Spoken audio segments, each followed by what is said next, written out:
Uy boss, kamusta? Nagbabasketball ka pa ba? Alam ko kung gaano ka kasabik maglaro ng basketball. Pero wala kang magawa kasi pamilyado ka na at marami ka nang dapat unahin. Pero kahit gaano ka pa kabisi sa trabaho, dapat paglaanan mo ng konting oras ang sarili mo, lalo na sa paglalaro ng basketball. Siyempre malaking bagay para sa atin na mapagpawisan kahit papano at makasama ang mga tropa sa larong minahal natin. Siguro hindi na natin kaya makipagsabayan sa kanila.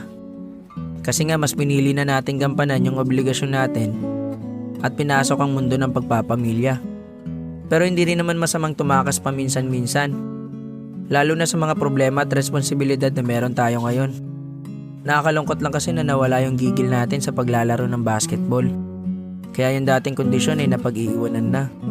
Shooter ka, di ba? Pero unti-unti nang nawawala yung tiwala at kumpiyansa na meron ka noon. Kasi nga halos wala ka ng oras para maglaro.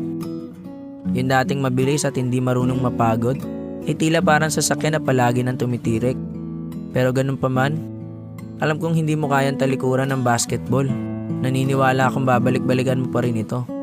Kasi nga malaki ang impact sa buhay natin kapag basketball ang pinag-uusapan. Siguro nga, hindi na tayo pandayo at hindi na rin pambato sa mga liga. Pero yung pakikisama at respeto na pinakita mo sa tao, ay siya magsisilbing alaala kung anong klaseng player ka.